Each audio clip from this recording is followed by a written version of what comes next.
Ah, man. Thank you, David. I got to go check the replay, man. This is very divided. This is very divided. All right, man. All right. All right. We ain't going to talk about politics no more, but I'm just really curious because, because what's it called? I've been, what's up, Charlie?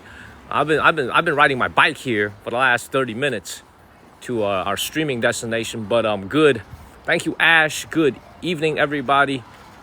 I didn't want to compete with the presidential debate, so we're starting a little bit later today, right around 11. This is around 11:05 a.m. here this morning. So thank you, Michelle. Good evening, everyone. All right, today's pretty simple, man. We're gonna take a little walk. I was gonna go take you guys to the Tiger Park, but I think I'm gonna do that later this evening. The park is actually open till pretty late in the evening. The reason I didn't want to go is there's actually a pretty spread out. So we'll have to go tonight, figure it out. And if it's good, I'll pick another one and go tomorrow. Thank you, Just Kirby. Thank you, everybody. Good evening, everyone. Good evening, everyone. We're getting the show started. Today we got quite a bit of ground to cover. We're gonna walk around the neighborhood around here. And thank you, Blue Jambi. We're gonna do a little bit of a morning city walk of the city of Changchun in its really typical residential areas. This is China's Rust Belt. We're gonna walk around a little bit, walk around the markets. Please follow the channel and share this live stream and tap on your screen. Thank you, Evan. So great to see everybody. Good evening. And tap on your screen. Thank you, Evan. So great to see everybody. Good evening. Let's keep it moving. Thank you. Please follow the channel and share this live stream. Let's keep it moving. Good morning, Christopher. Good evening, everybody. Good evening. Man, let me tell you something, man. My mama watched my food live streams from last night. Damn. Just before I went live, she sent me like 3 text messages that were all voice messages, and they were all like 3 minutes long, y'all. Not good. Probably getting chewed out by my mom. You know what I'm saying? I'm going to probably get chewed out by my mom. I can already feel it. So let's keep moving. Thank you, JP. Follow the channel. Thank you, Charlie and Jess. JP. I don't think she liked what she saw. Thank you, Jess and Dez. Yeah, she loves me. I don't think she likes what she saw. Let's keep it moving. All right, look. Now this has a little bit of a flavor of. I will say this, man. Even though at nighttime the city of Changchun looks so quiet. Let me stand on the corner over here. When we hit by a car. Even though at nighttime the city of Changchun, thank you, Lisa Ann and Bubba Dales, looks very quiet. During the daytime, there's actually quite a bit of activity going on. So this is what I would call a typical daytime city. Not a lot going on at night, but during the day it's pretty busy. Thank you, Too Tall and Lisa Ann. Now, this is actually striking me as very similar to southern China, to a city village. But they don't really have such a thing as a city village here in the city of Changchun. The reason is very simple. Thank you, Stacy and LBJ.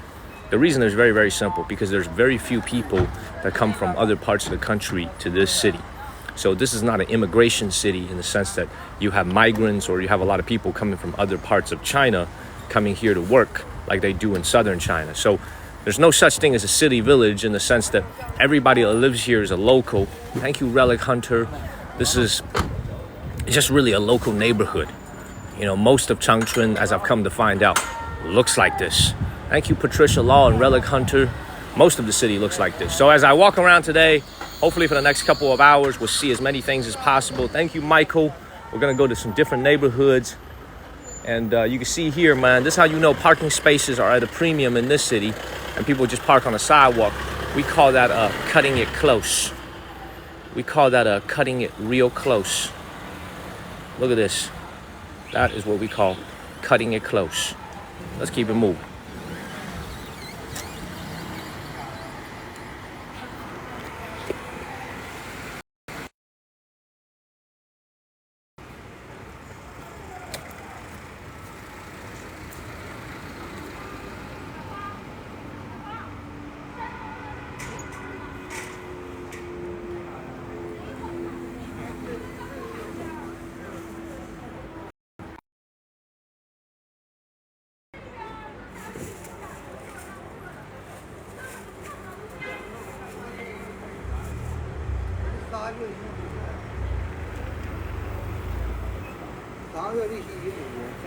Good evening, everybody. Good evening, good evening, good evening. Thank you, Hilco Bates and Sarah. Thank you. All right, what you're really looking at during the daytime, I believe this is the first time today since we've come to the city of Changchun that we're doing a daytime stream from the streets. You know, really from the streets without going to a tourist location. Thank you, Karake. This is what China's Rust Belt looks like. You know, this is the definition of the Rust Belt of China.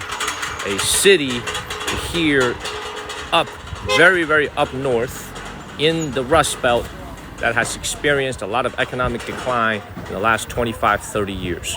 We're gonna walk around today. This whole place has the vibe of a Shenzhen and Guangzhou city village. The buildings and everything looks exactly the same. Thank you, Cat and Blue Jambi. Everything looks exactly the same as a city village, except this is just a regular neighborhood. This is a regular neighborhood. Now, either later tonight or tomorrow night, we're gonna take you guys to a nicer part of the city, the newly built part of the city. That's about 30 minutes away. Supposedly, that's where all the newer buildings, that's where the fancier buildings, this is considered the older part of town. But what you're looking at is a Rust Belt here in the north. We'll keep walking around, cut through some neighborhoods, and then get to our ultimate destination. So, good evening, everybody. Good evening, good evening, good evening. What's up, everybody? Apologize for the signal issues. It just got totally stuck. So, let's keep moving. Let's get up out of here. Thank you, Korea. And please share this live stream, everyone. Hit that share button. Hit that follow button. Let's keep moving. Thank you, Pepper. Now, this is actually a very dense neighborhood right here. This looks exactly like Shenzhen. Thank you, Ada Torres. Y'all know what the biggest difference between this neighborhood right here and a similar neighborhood in Shenzhen that looks like this? I'm gonna tell y'all the biggest difference as we try to navigate down here. If this was in Shenzhen or Guangzhou, a lot of these neighborhoods here will be facing what I call total refurbish, which means a lot of these buildings in the next few years is going to be taken down and replaced with newer condominiums. But because this is the city of Changchun, we're up north, even though this is a capital city, there really isn't a lot of real estate development that's going on here that justifies taking down all these older buildings here in the old neighborhood.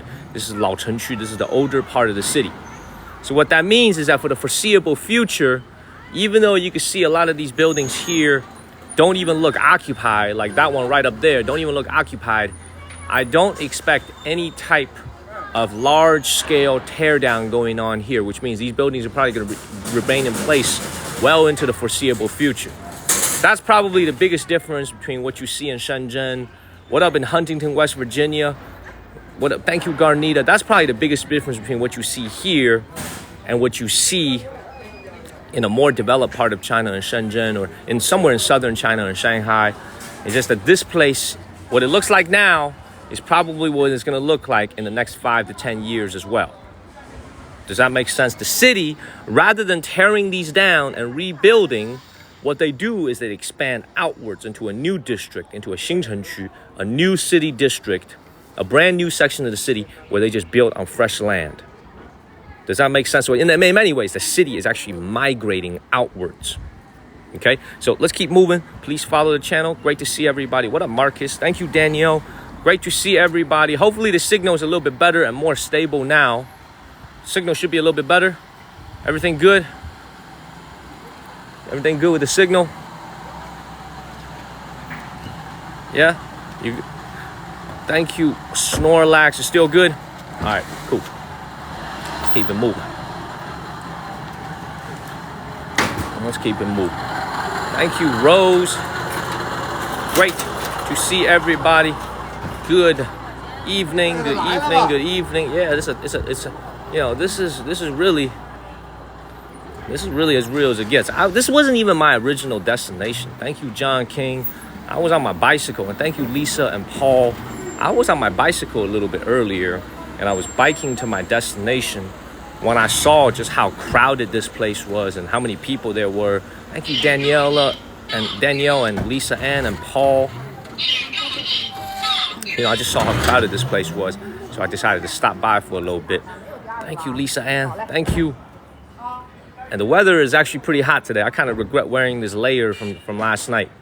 So let's keep moving. Got some messages from my mother this morning. I don't think she was too happy to watch my dinner live stream last night. I haven't listened to all the voice messages yet. There were quite a few of them on my phone, just like a howler from Harry Potter. Okay, I don't think she was very happy. I think it's probably something with my selection of food or eating way too late at night. So I don't think she was very, very happy at all. So let's keep it moving. So she sent me like 4 messages right before I started streaming. Each one of them was like a minute long because WeChat limits voice messages to only a minute.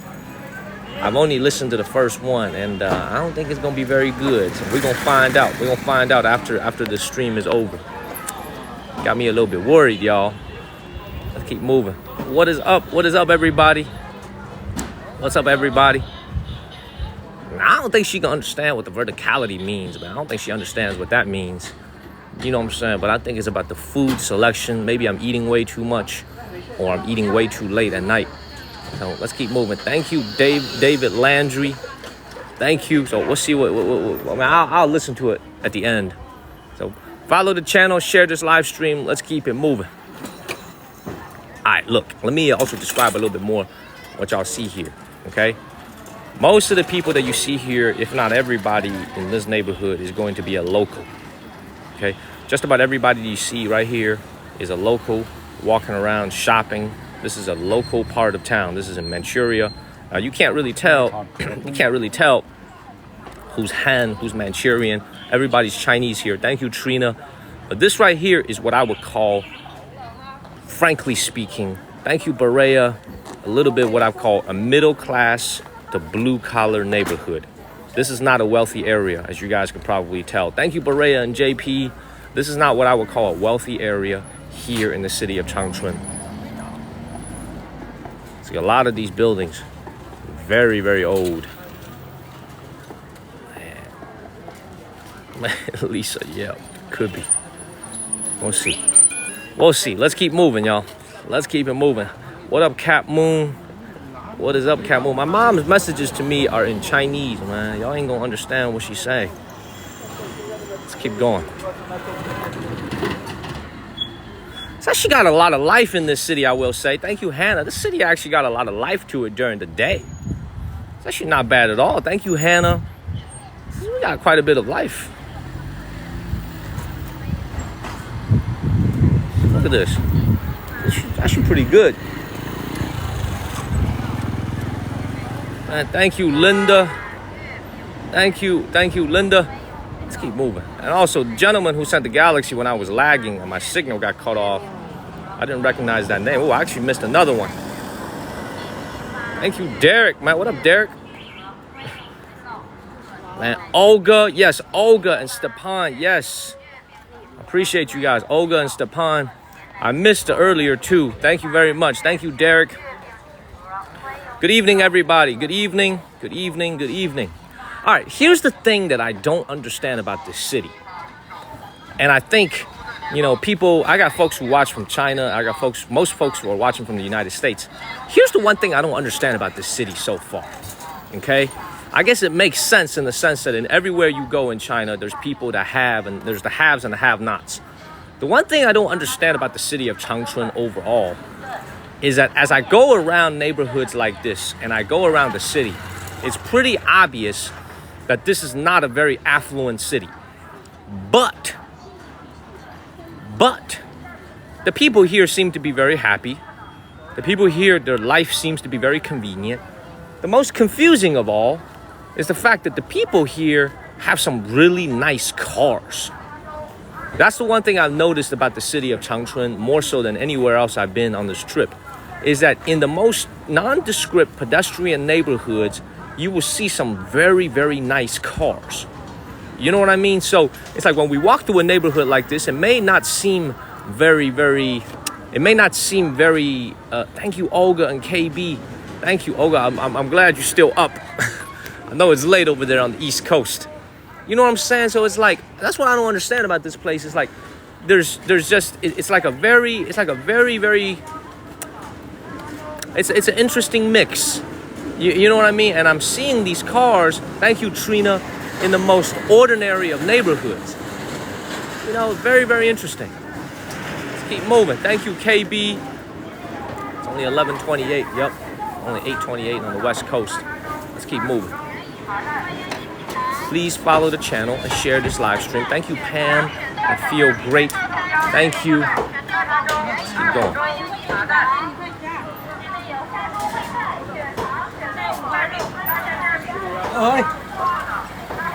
And thank you Trina and Pam. Yeah, we're in China. We're in northern China in the city of Changchun, here in Dongbei in Manchuria. Thank you Big Jake and Pam. I'll walk in here real quick. Hopefully our signal stays good. I'm using a different SIM card now. So hopefully our signal is going to stay good. Thank you.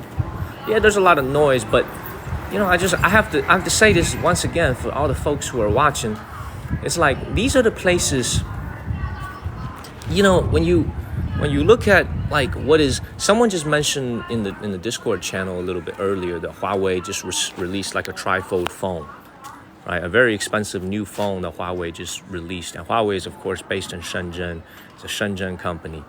You know, when you think about the development of this country, when you think about the development of China, right? You don't have to worry about Shanghai. You don't have to worry about Shenzhen. You don't have to worry about Beijing, those tier 1 cities, right? Because there's always innovation. There's always people going into those cities from all over the country that's driving their development and driving their growth, you know? But it's like when you come out to places like this is what makes you wonder, what is the future for a place like this? You know what I mean? Because there just isn't anything that brings people from other parts of the country into this city, which makes you think about neighborhoods like this. What are they going to do with it 20, 30 years down the line? Because when a lot of times when these buildings were built, when a lot of these homes were built in the 1990s and the 1980s, the expected life on these buildings was really only about 30 to 40 years. Right? These are not supposed to be 100, 200-year-old buildings like you see with a lot of homes back home in America. Like we have homes in North Carolina that are 100 years old in Chapel Hill and still looks and works great. These homes are supposed to have an expectant life of 30 to 40 years. And a lot of them are coming on those 30 to 40 years. Thank you, CKC. And another thing to think about, this is another interesting thing to think about, is that when these things were built in the 90s, most of the families that bought them, the people that bought them, and thank you, Sherry. What the hell?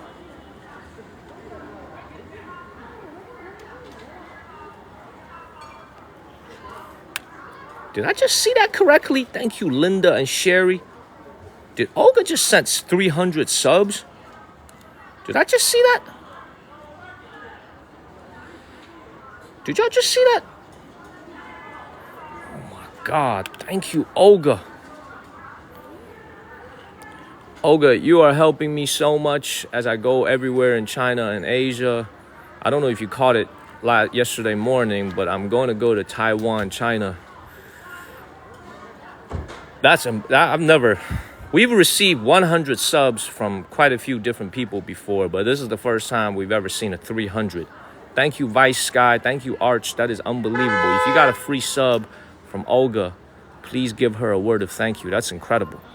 That is how we are able to do this everywhere in China and Asia and everywhere. That's what pays for the hotels, the plane tickets, the subway, the train tickets, the attractions. This is unbelievable. Thank you so much, Olga. I appreciate you. Thank you, Derek and everybody, man. I appreciate everybody. Like, seriously, y'all are what allows me to keep doing this here on TikTok. I appreciate you guys. I'm going to continue to move on. Thank you, Olga. This subscription thing is going to go on for a while because she just sent 300. So this is going to keep flashing across the screen. Thank you so much. So you have to remember, guys, the people that bought these homes in the 90s or were given these homes by their work units, when they moved in, a lot of the folks that lived here were in their 30s and 40s. Sometime even in their late 20s, early 30s, mid 30s. So when a lot of these homes, they didn't have elevators, well, that's okay because the folks that lived here in the 1990s, when they first moved in with their families, were young people. Fast forward 25 years later, These folks are now in their 50s and in their 60s. Thank you, John King.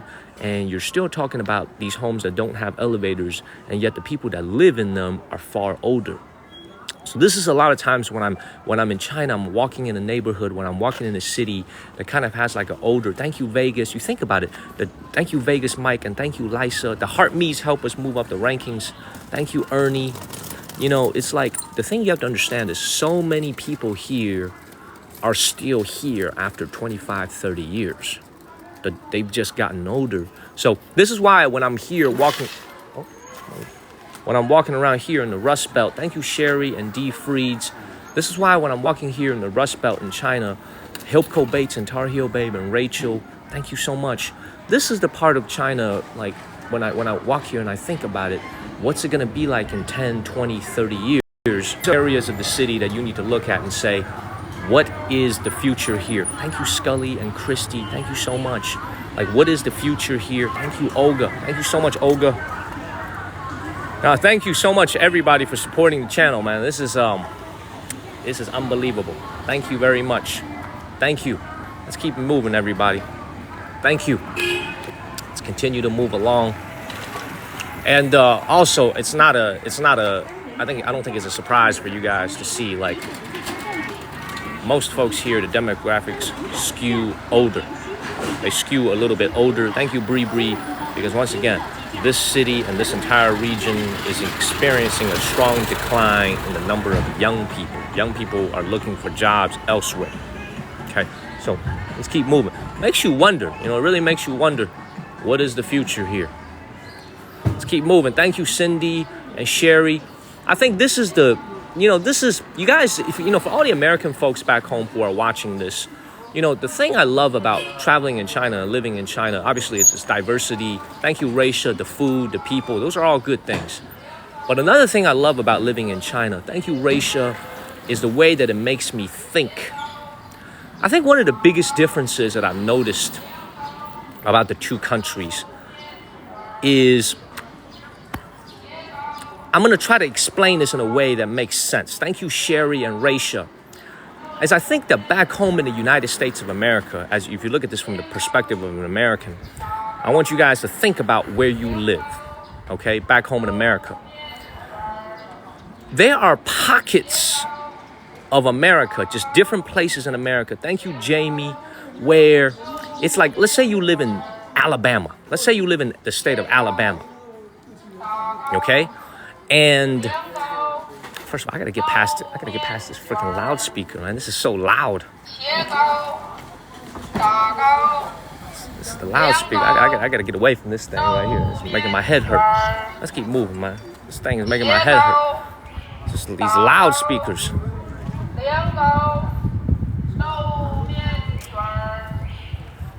Go ahead and get up out of here. I want you guys to think about this concept. Okay, man, I gotta get away from this loudspeaker. Okay? All right. This is one of the biggest epiphanies that I've had in the last few years of living here in China when I think about comparing it with the different places back home in America. This is the biggest epiphany that I've had. And I think this is probably something, we'll have to listen to this point real quick, especially think about it from the perspective of an American. Okay? Most Americans that I know in my life, okay? And I mean this, think about this. Most Americans that I know that have done well for themselves, they're gonna be spread out in different parts of the country. What I mean by that is this individual may live in Raleigh, North Carolina, but he or she, their family might have a lake home in Lake Norman. They might have a vacation home in Florida, which means if you look at the way American life is spread out, thank you, Olga, thank you so much. If you look at the way American life is spread out, thank you, Olga and Dev, we are able to do what I call retain a lot of our wealth. Let me explain what I mean by that. Thank you, Retta. It's like if you're in Alabama, and you're just randomly in Alabama, you drive through certain parts of Alabama, and you realize, man, there's just pockets of population vacation towns next to a lake in Alabama somewhere where it's extremely affluent, extremely wealthy. Thank you, Chelly and Trina. And then you look around, you're like, there's really not a big company here that justifies the level of wealth I see, for example, in somewhere in North Carolina or somewhere in Alabama, whatever it is, right? Here in China, one of the biggest things I've realized is very, very interesting about this country is that most of the wealth that I'm seeing is concentrated in the coastal areas like the Hangzhou, the Jiangsu, the Shenzhen, the Shanghai, the Hong Kong, the Macau, the Shenzhens, the Guangzhous of the world, right? For me, it's much more rare for me in China. Man, this woman has got to be following me or something. This thing just keeps going. She is following me. Look at this car right here. Thank you, Melanated and Wahid. This thing is following me. I gotta go in the opposite direction. This thing is following me. Look at this. This thing is following me. Everywhere I go, it just keeps going. Thank you, Wahid. Thank you, Wahid. What the hell's going on over here? I'm gonna get up out of here. All right, let me continue with my thought because this is a really important thought.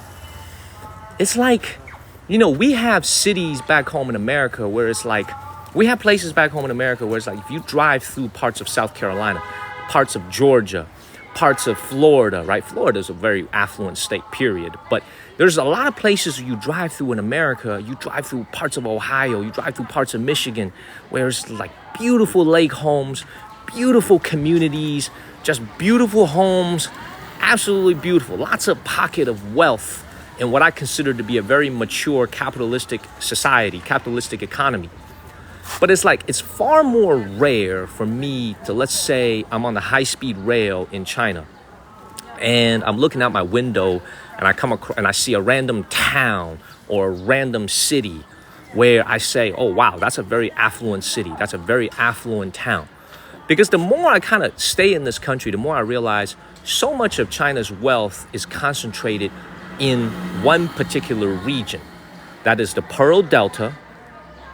Thank you, Metal Mike, and thank you, Candy. And that is the Zhejiang, Jiangsu area and Shanghai. And then the Guangzhou, Zhuhai, Shenzhen area, Hong Kong area in the south. So what I mean by that is like when you come out to other parts of China, that's not to say there are not wealthy people living here.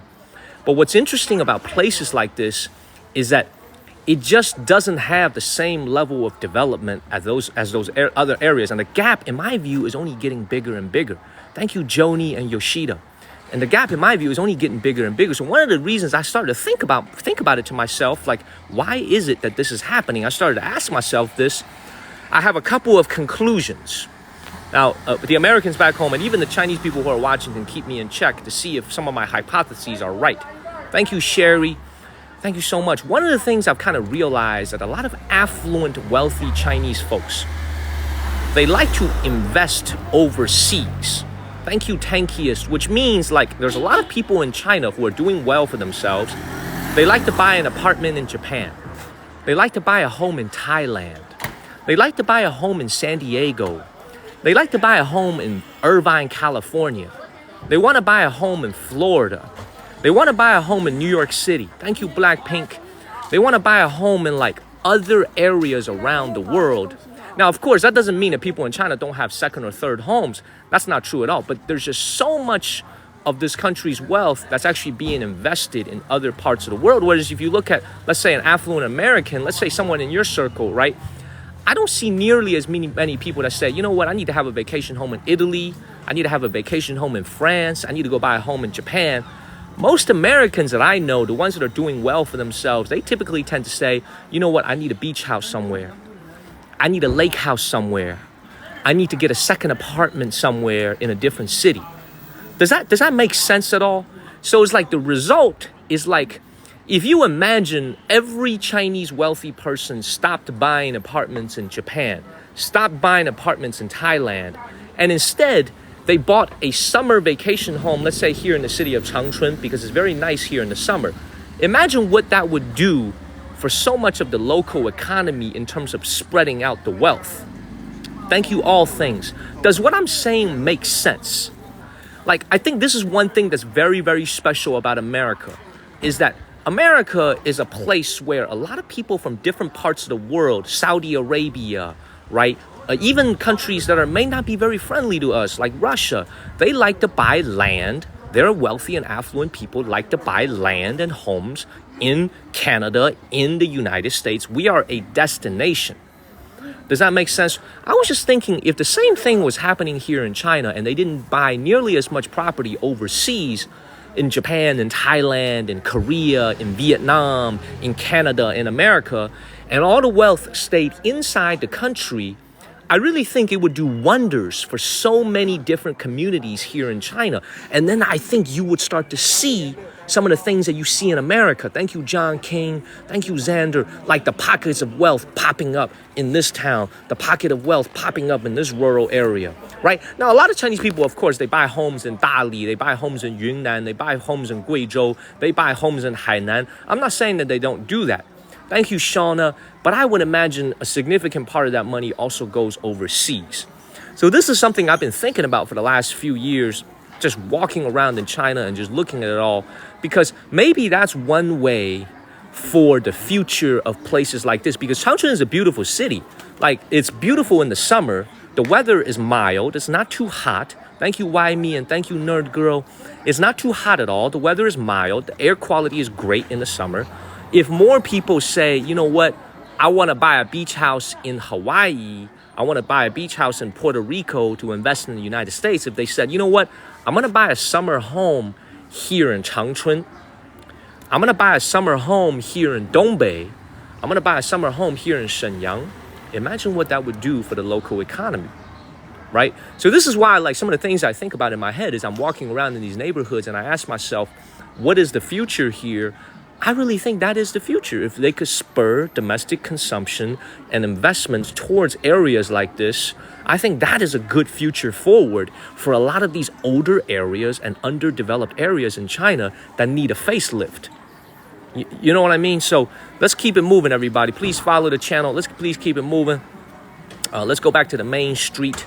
So this is a lot, obviously there's a lot of reasons for this, but this is just from the perspective of a young American who's living here in this country, who has a lot of respect for this country, who, as I think about the future of these places and what can be done to kind of transform these places, that's one of the ideas that immediately came to my mind, is like, you got to find a way to keep the money inside the country and then to spread it out, you know, because so much of it is leaving and going to other places. So that's basically what I'm thinking about, you know, just the thoughts of a young man who's living here and kind of observing it all, right? You guys know what I'm saying, right? There's people in America who invest overseas, but far more of us invest inside the country than overseas, in my opinion. You know what I'm saying? So hopefully what I'm saying made sense. Let's keep it moving. Let's go back to the market area and let's make some more progress. Please follow the channel and share this live stream. Let's keep it moving. Let's keep it moving. Now, does what I'm saying make sense? Thank you, Dalton. Thank you. Does what I'm saying make sense to everybody? Yes, thank you, Dalton. Thank you very much. Please share this live stream and follow the channel. Thank you, Arco and Dalton. Hopefully it made sense. All right, let's go to the more populous areas. Take a left turn here. It's also getting towards lunchtime. What up, Heather Newman? What is up, everybody? Thank you, Gummy Bears. Thank you. All right, is the signal very good right now? Signal good. Thank you, Gummy Bears. Signal's okay? Yeah, please share this live stream. Keep going. Signal's good? All right, thank you, All Things and Gummy Bear. Yeah, I mean, it's just like when you look at areas like this, you have to, I have to be brutally honest about this, man. If young people keep leaving these places, right, there's no future for here. Thank you, Gummy Bears and Petunia. If there's young people that keep leaving, and this is, I'll tell you, another thing I love about living here is that I think a lot of people, when they think about China, they think of it as a very restricted place. It's actually not the case. For those of you who are academic enough and you want a good read, there's a scholar I would love to recommend to you guys. He is an American citizen who is living in Beijing, and he's lived in Beijing for a long time. He is a professor at Peking University at their business school. His name is Michael Pettis. Michael is the American name. I don't need to spell that. Pettis, Pettis. He is one of the few economists who talk about China and who specializes in China that I respect very, very much. I respect him very, very much. And the thing I love about the work that he's doing is that I think a lot of the things that he is saying isn't necessarily very comfortable to listen to, but the Chinese government and Peking University still gives him a platform to let him talk and do the research that he does. You guys should literally look him up. His name is Michael Pettis. He is a professor at the Guanghua School of Business at Peking University. He's an American citizen. He lives in Beijing. He's lived in Beijing for a long time. He's written, in my opinion, one of the best economic books I've ever read in my life, called Trade Wars Are Class Wars. So if anybody wants a great academic read about the German economy, about the American economy, and the Chinese economy, Trade Wars Are Class Wars, go check out that book. For those of you who just want to see what he has to say, Google his name, click on the word news, and you can see some of the recent articles that he just put out. Very, very interesting observations. And in my opinion, the preeminent Chinese scholar, the scholar on China today in the academic. Pettis is his name. Professor Michael Pettis, I should say. Everybody, very interesting stuff. Very, very interesting. Please follow the channel and share this live stream. Let's keep it moving, man. Yeah, pin his name. Maybe one of my moderators can pin his name. Michael Pettis is his name. Michael Pettis. Professor Michael Pettis. He lives in Beijing. He works for the Peking University. Very, very good scholar. Let's keep it moving, y'all. All right. And you can see what I'm talking about, right? See, when you walk through these places,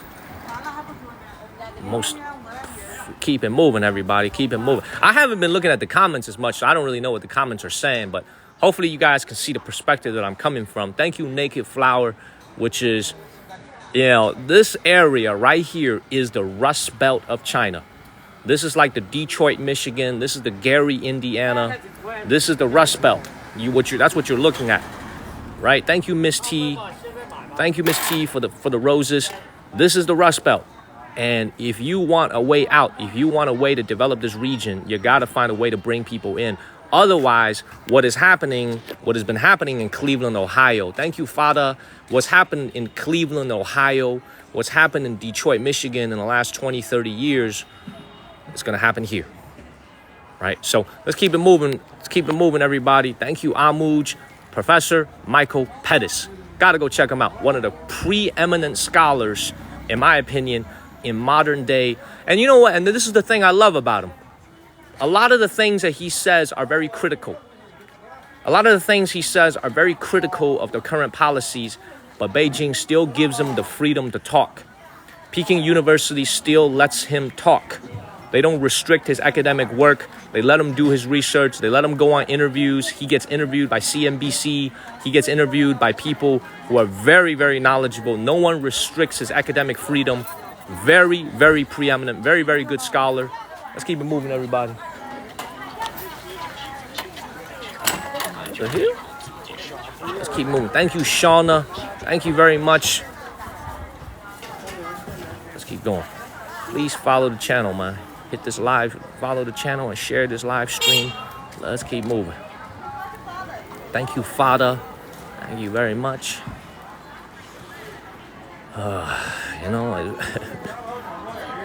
What a neighborhood. Thank you, Metal Mike. Thank you, Chen Mo. Thank you much. Let's keep going.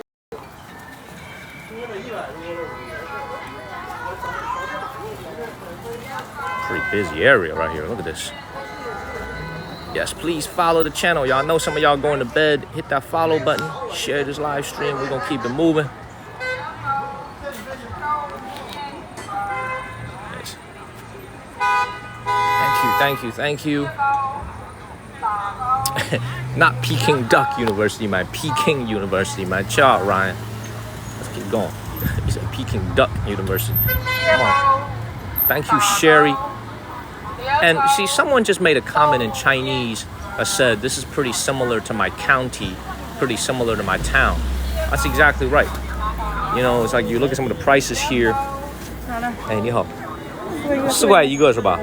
This is 4 yuan each. Thank you, Sherry, for this pomegranate. So this one right here, 55 cents for a fresh pomegranate. We're in season right now. 55 cents. Thank you, Sherry. Let's keep it moving. This is even cheaper. These are pears over here, small pears. This is 4 tails. That's almost 5 pounds, 4.5 pounds for just $1.40, 10 yuan. So this is literally 30 cents a pound for these small pears over here. 30 cents a pound. Very, very inexpensive. Thank you, Linda. Thank you very much. Let's keep moving. Very, very inexpensive area. This is why, like, when I tell you guys the average per capita income here being $500, $530 a month, people here actually live a pretty comfortable life. You know, people here live a very comfortable life because seeing $18 a night.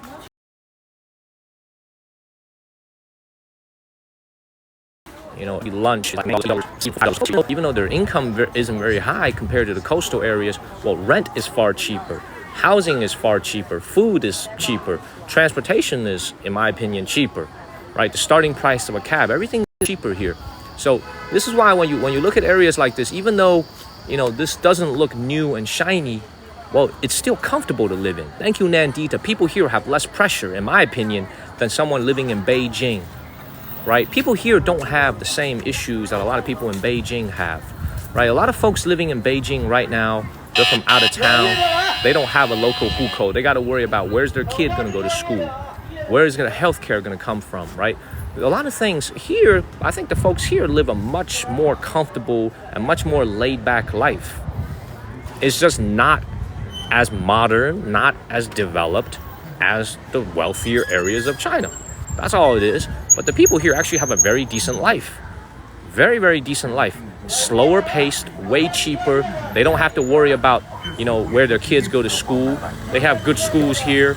You know what I mean? So this is actually, I like, this is all that is to say, I like Changchun, I like Shenyang, I like this part of the country. It's not a bad place to live at all. So it's not a bad place to spend the summer in, especially if you live in the very, very hot areas of China like Hong Kong and Guangzhou. Not a bad place to be at all for the summer. Let's keep moving. Follow the channel and share this live stream. And this is also why I bring up Professor Pettis. Because so many of the things that I think about in my life, he does in his research work, he does in his academic work. His number one conclusion, I'm going to spare you the pain of reading his book because his books are very tough to read, very academic books. His number one conclusion about the Chinese economy and the Chinese economy going forward is very simple. Very, very simple. If his entire research and book can be boiled down to one sentence, it's very, very simple. And that is, the everyday Chinese folks that you see here need to retain a greater share of the nation's GDP going forward in order to spur domestic consumption. That is literally his entire working thesis.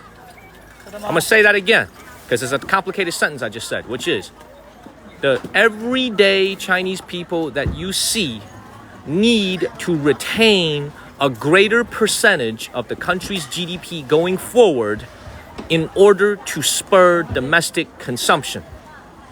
That is the key of what is said. Does that make sense? It's like, essentially, people need to have more money in their pockets so that they can spend, and that is how the country is going to continue to drive its economy. Domestic consumption, people need to have a higher share of the GDP. That is his exact thesis. Every single book that he writes, every single interview he gives, he has the exact same conclusion. Exact same conclusion. Follow the channel, share this live stream. Let's keep it moving. Let's go ahead and get up out of this neighborhood, man. I want to take you guys to the next area that I'm in. Let's go ahead and get out of here. We spent maybe around 30, 40 minutes here already.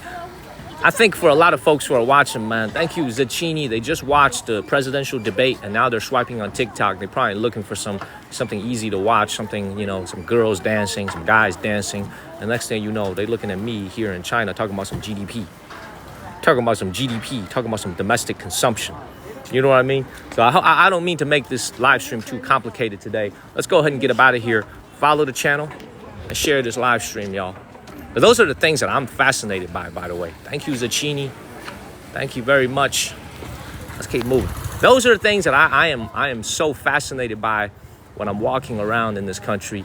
Because you guys have to remember, I'm a Chinese American. I was born in China. I grew up in America. Thank you, Zacchini and Just Kirby. I grew up in the United States, but I was born in this country and I look Chinese. You know, this is forever going to be my roots. This is the country that I was born in. Without this country, I wouldn't exist. Without the United States, I wouldn't be who I am. Without this country, I wouldn't exist. So no one wants to see America do well more than me. No one wants to see China do well more than me. Right? As you walk around these places, that's why I get so sentimental when I think about these things, because you have to ask yourself, man, what's going to happen to this place in 20 years if the young people keep leaving and no fresh blood is coming into the city? What's going to happen here? Right? Because eventually, you get what I'm saying. Thank you, Buttons404. Thank you very much. Let's keep it moving. Please follow the channel. Hopefully you guys aren't bored by what I'm saying. Hopefully you guys aren't bored by the thoughts that I'm sharing. Let's keep moving. Hopefully you guys are not bored. Let's keep going. Well, let's keep it moving, man. Thank you, Louie. Thank you, thank you, thank you. All right, let's go ahead and keep walking. Thank you, Louie. What time is it over here? Time right now, getting close to noon, getting close to lunchtime. Thank you, 11:59. So it's almost midnight. Thank you, Vince Music. Thank you very much. Let's keep it moving. All right, let me navigate a little bit. Turn on my navigation. Thank you, Sherry. Thank you. Exactly, man. Much of what I'm saying applies to the United States as well. Exactly. Absolutely. Exactly. Great observation. Thank you, Sherry and Robin. Let me navigate a little bit. Yep, I'm going the right way. All right, let's keep going. Thank you, Sherry and Robin. 12 a.m. in Boston. Let's keep going.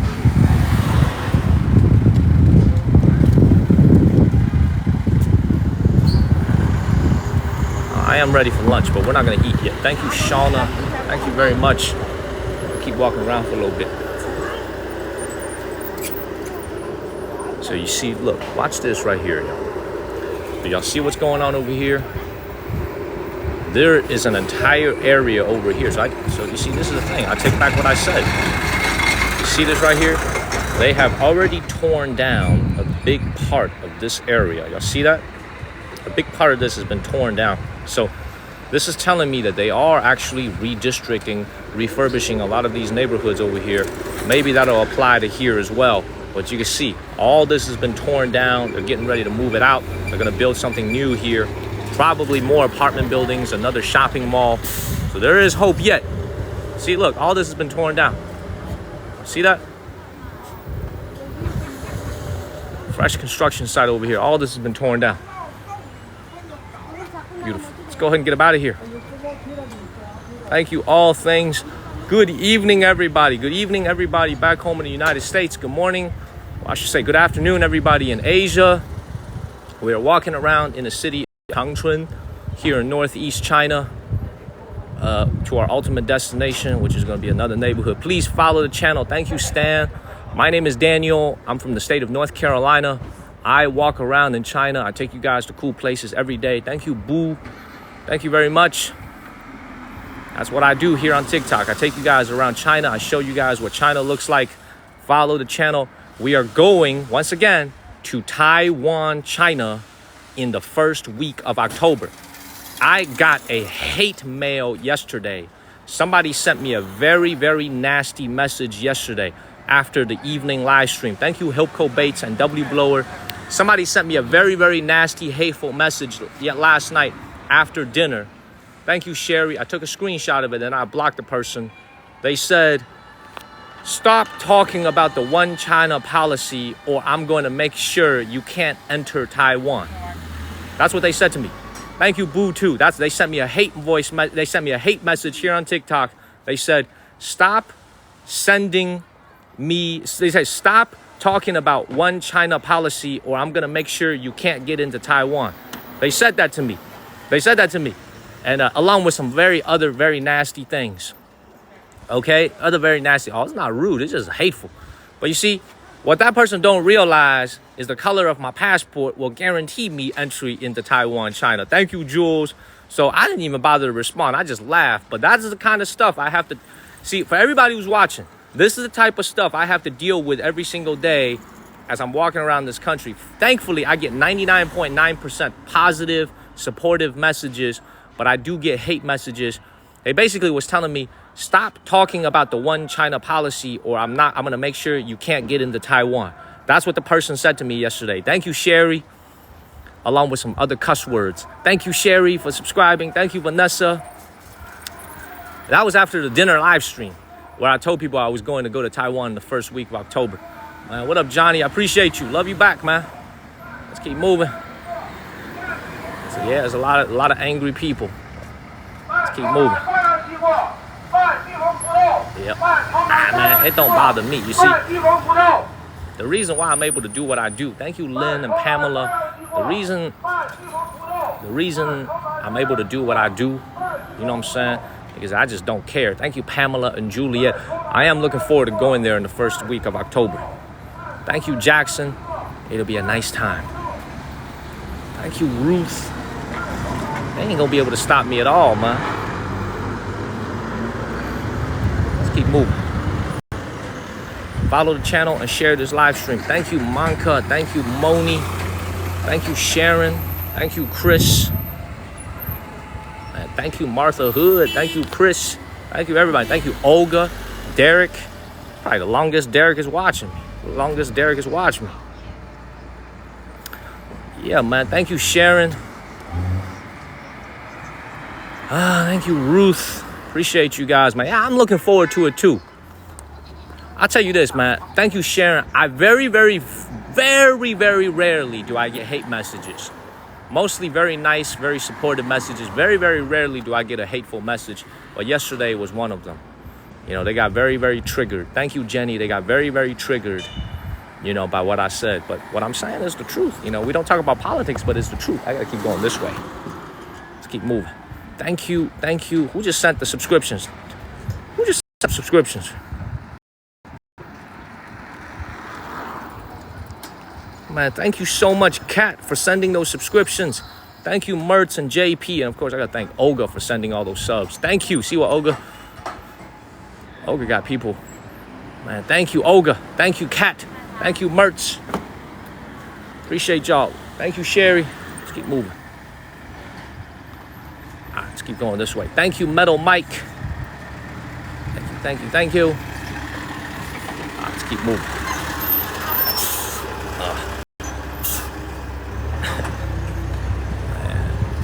Keep moving. Thank you, El Diablo and Lena.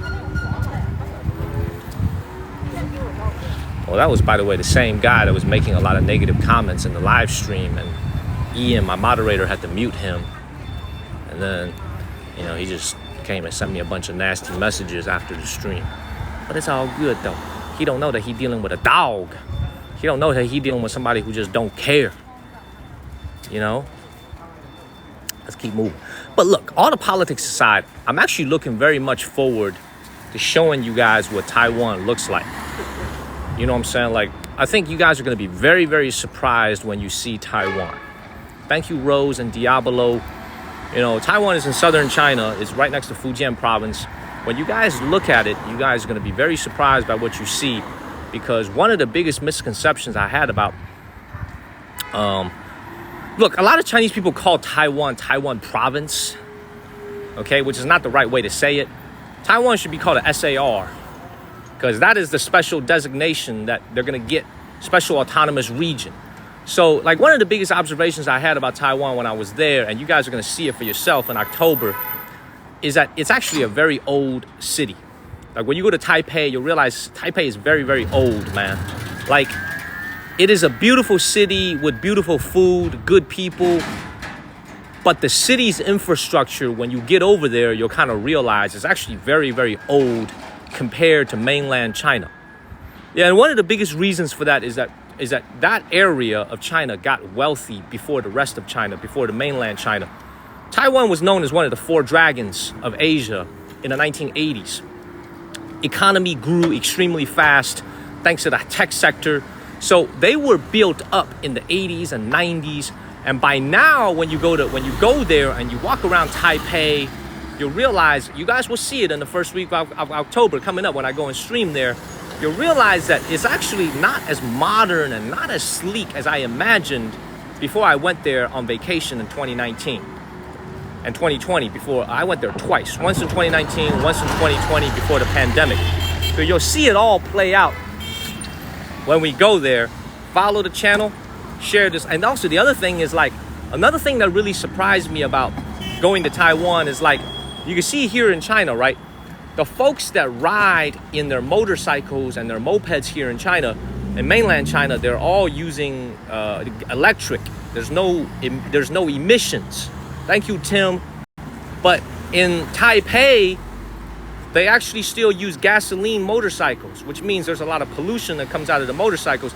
I'm actually very keen to see if 4 years later if it's still the same. I want to go see it with my own eyes. And I also want to see if the food is as good as I remember from 4 years ago. I think a lot of you guys know about Ding Tai Fung, the Chinese soup dumpling restaurant that is founded in Taipei. So we're going to go and see all that in October. I can't wait. Thank you, all things. Follow the channel. Share this live stream, y'all. Hit that follow button. Let's keep moving. Yes, thank you, Just Kirby. Thank you very much. Thank you, Martez.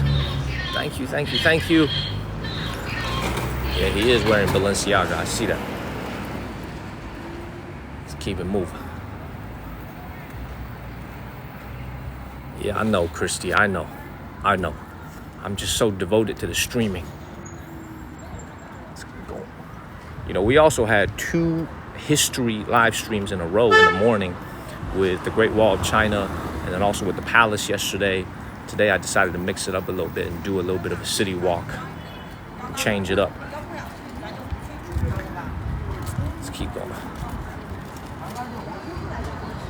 Yeah, I'm not gonna get run over. It's all good. Has the signal been reliable today? Everybody back home in the States, have you guys been able to see me and hear me clearly?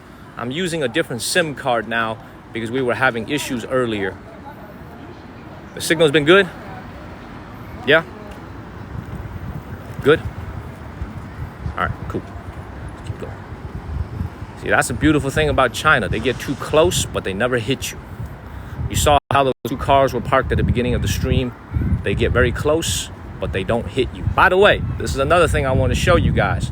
This is also super different from the United States. I would estimate at least 80 to 90% of the cardboard boxes in China are recycled. Why is it recycled at such a high rate? Thank you, Jesse, because it pays. There's actually a lot of folks here in China, mostly senior citizens, who go around the city and collect cardboard boxes, and they get sold by weight.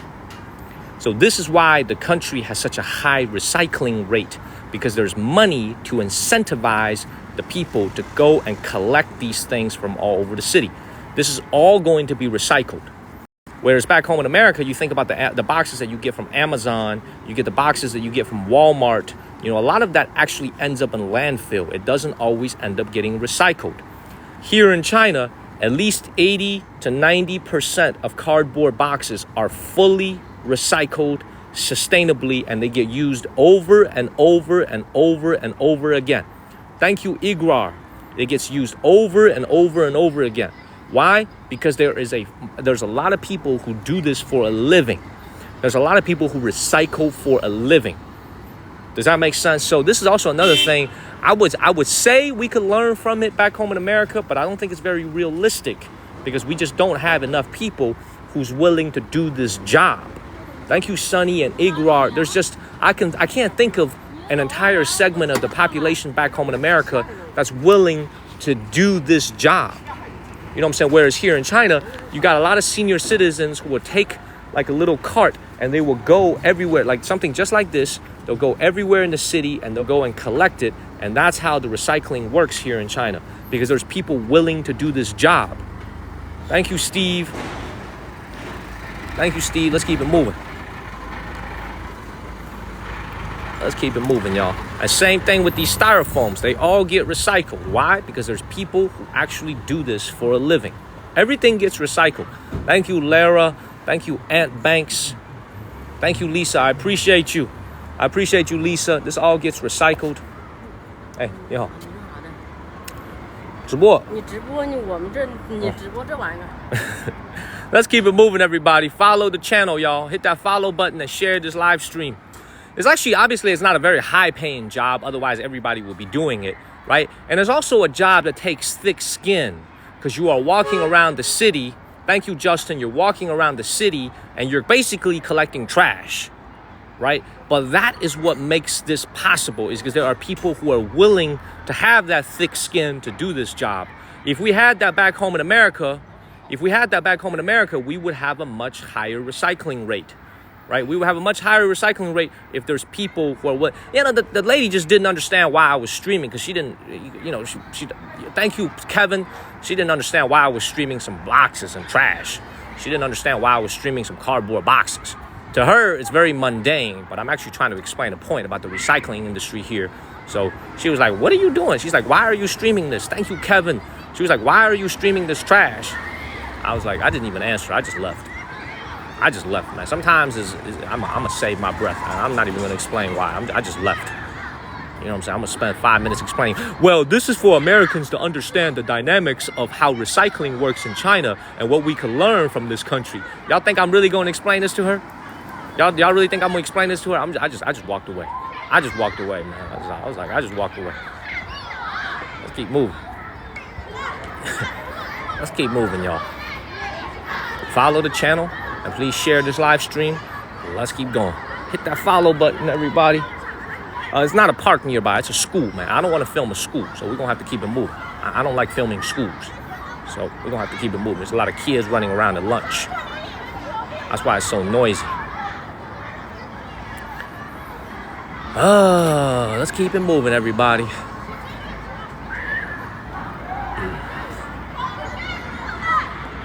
Let's keep it moving. Yes, we are adjacent to North Korea and Russia. Absolutely. We are. Actually, I think we might be heading back to the border of North Korea in another part of this town, another part of the city. So let's keep moving.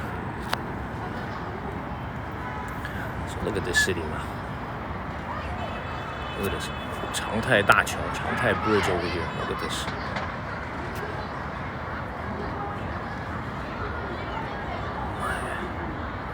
Of course, man, C-tail, of course. I mean, it's tiring.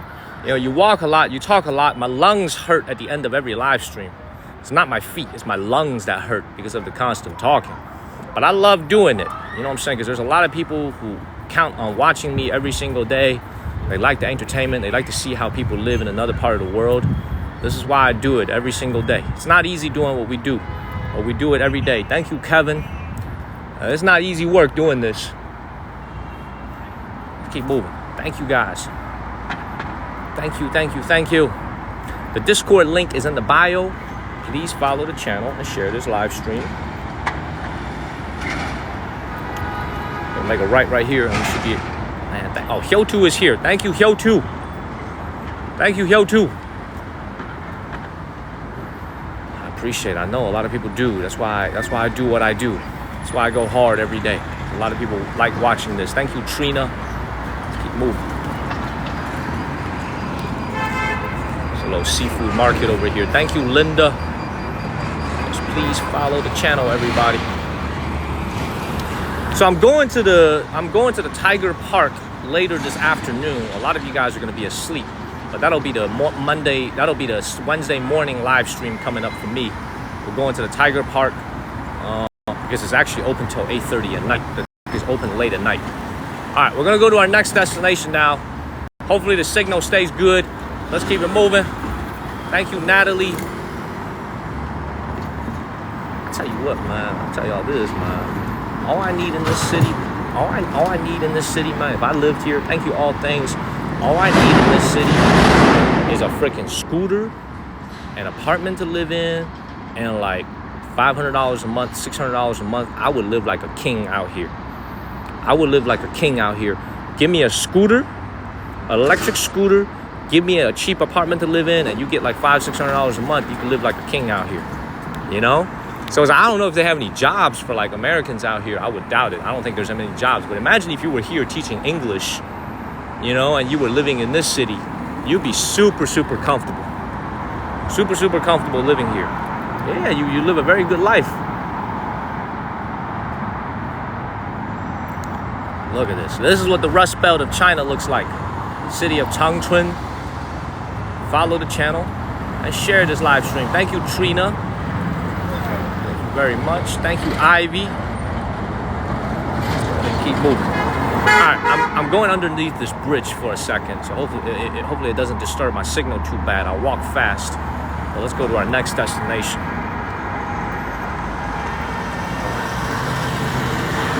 Keep moving.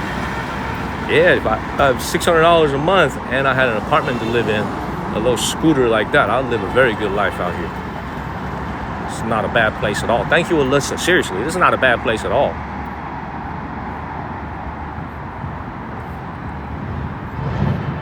No, let's keep moving, y'all. All right, going underneath this bridge now, these railroad tracks. Stay with me. Stay with me. We might lag a little bit, y'all. We might lag a little bit. Please stay with me.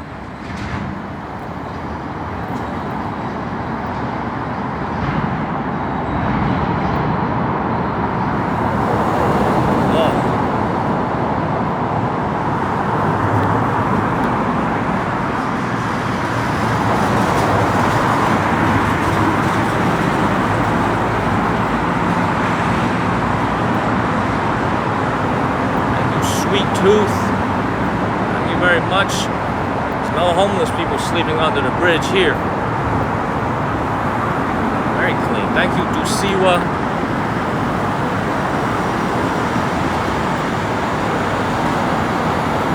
Thank you, All Things, and Ada Torres.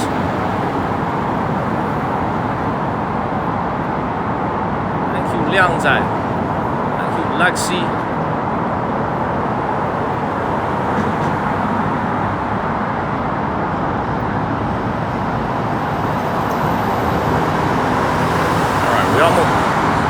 Signal still good, I hope.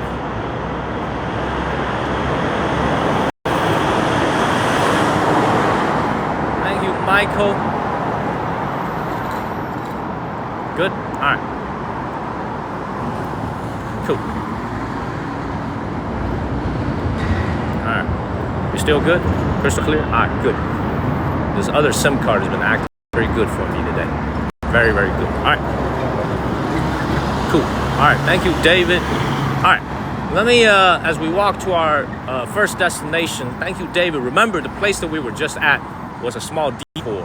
I saw a lot of people there. I thought it was a very, very festive market. There was a lot of people. We made a little brief stop.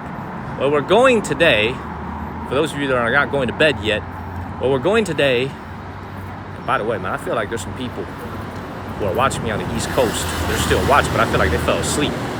I feel like they fell asleep with their phone still on. You know what I'm saying? I feel like they fell asleep. Oh, y'all are here?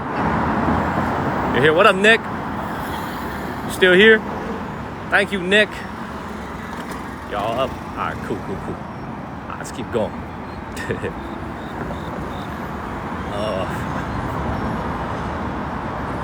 Kids keep it moving. Thank you, Donna. Macabello, East Coast. Beautiful. All right, we almost there, y'all. So this other place I'm about to take you to was used on a very popular film 20 years ago. It used to be it was a very popular film that were filmed here. It's another residential area, but thank you, GTAC. But more than anything, it's actually going to showcase urban decay more than anything else, from what I understand. You know, it used to be a very prosperous and vibrant neighborhood. Now is a shell of its former self here in this Rust Belt town, Changchun. So we're trying to do a little bit more walks in these typical neighborhoods And hopefully tonight I'll take you guys to a wealthier part of the city in Hongqi Road. I finally, by the way, understood what one of my viewers meant when they said Hongqi Road. Thank you, Lexi, because Hongqi Road is where we're going tonight. So now you can see the scene is vastly different, right? This is kind of what we're going to see going forward in this live stream. We're about to enter a part of the city that has really, really old homes.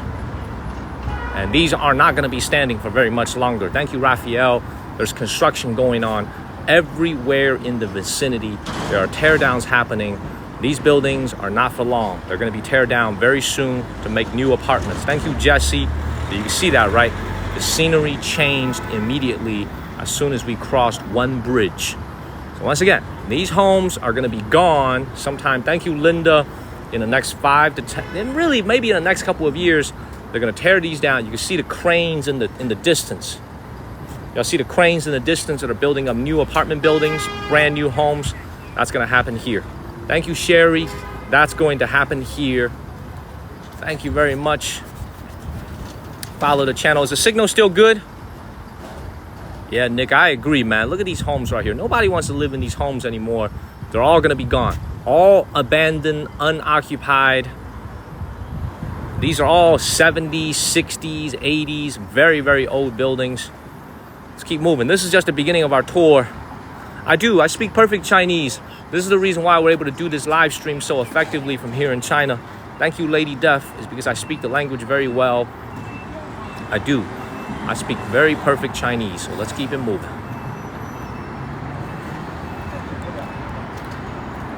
Keep it moving. See, look, there's still people that live in some of these neighborhoods. We're actually not at our destination yet. It's right ahead of us. No, but we're almost there. Thank you, Sherry. Yep, we're almost there. One more street over and take a right.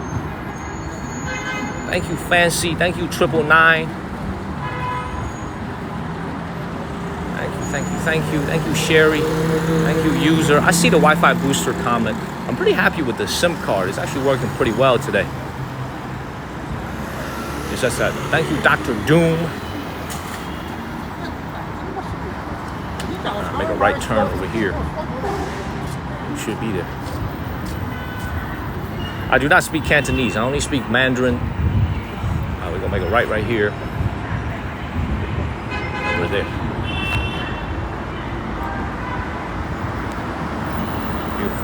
Thank you, 999. Yeah, I'm gonna explore. Let's see if we can go inside any of the buildings. It's my first time here, so we'll see what's around the corner waiting for us. It's right here. Oh, here it is. All right. I speak Mandarin. I only speak Mandarin.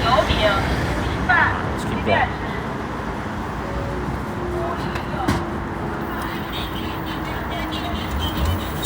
Alrighty, let's go into this older neighborhood. This is still within city limits here in Changchun. We're actually not very far from downtown. It only took me about 30 minutes to bike here. So if I came here by car, I'll probably get here in like less than 15 minutes. This is still a part of Changchun. This is going to be what I call a remnant of the old industrial center of Changchun. So what we're about to see is going to be very, very old. Still standing, but very old. Keep moving. Let's keep it moving. Thank you very much. Thank you very much.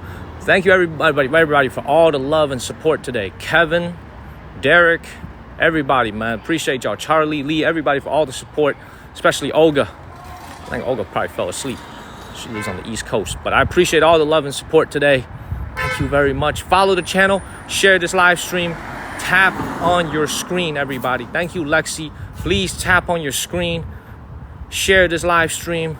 Let's keep it moving. Thank you, all things. Thank you, Lexi. I'm using my hand. No gimbal whatsoever. I'm using my hand. Just my hand. Thank you, Moon. Thank you, Macabello. Thank you guys for sharing. Look at this. Man. Very, very old. Thank you, JT. Yeah, this place is old. Olga, a real one. Buttons, you a real one too. I appreciate you, Buttons.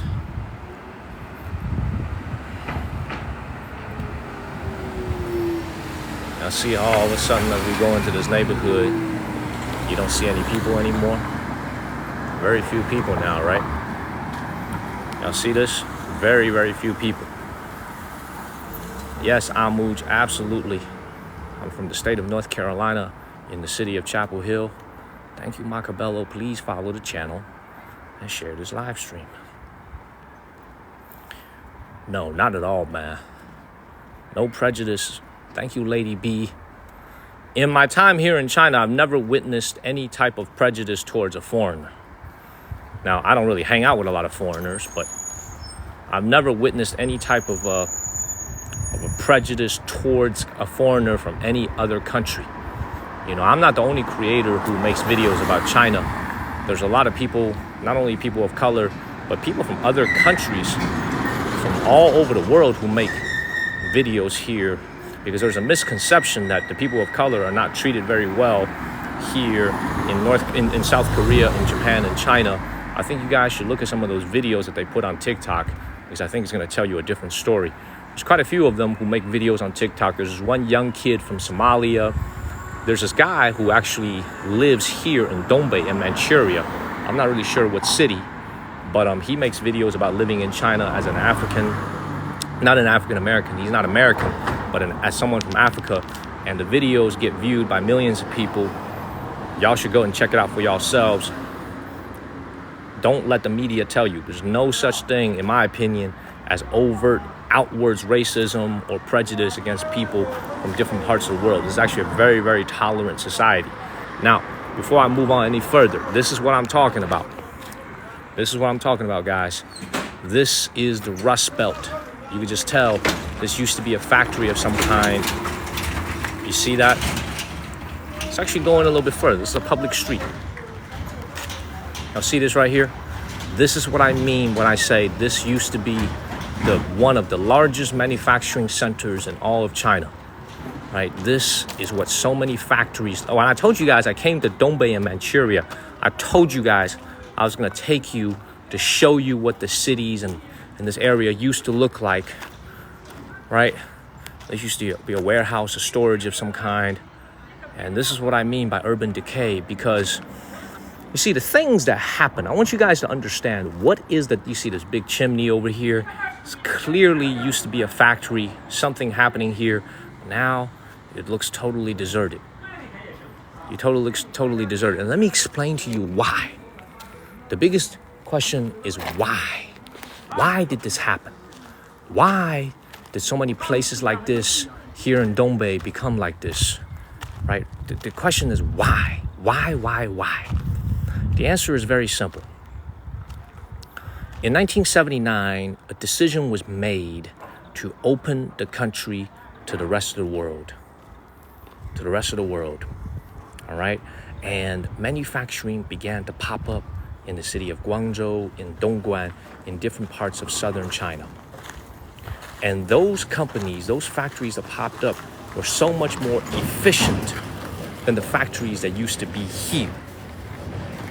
And eventually the government realized, if I keep running these large factories here in Dongbei, thank you, Irene, they are not as efficient. They employ a lot of people for life. They pay a lot of Social Security. They pay a lot of pension. But the productivity does not match the new private factories that are popping up in southern China, in Guangzhou, in Dongguan, in Jiangsu, in Zhejiang. So a decision was made to significantly trim the presence and the workforce of a lot of the workers that used to work in these large-scale factories here in Manchuria, here in northeast China.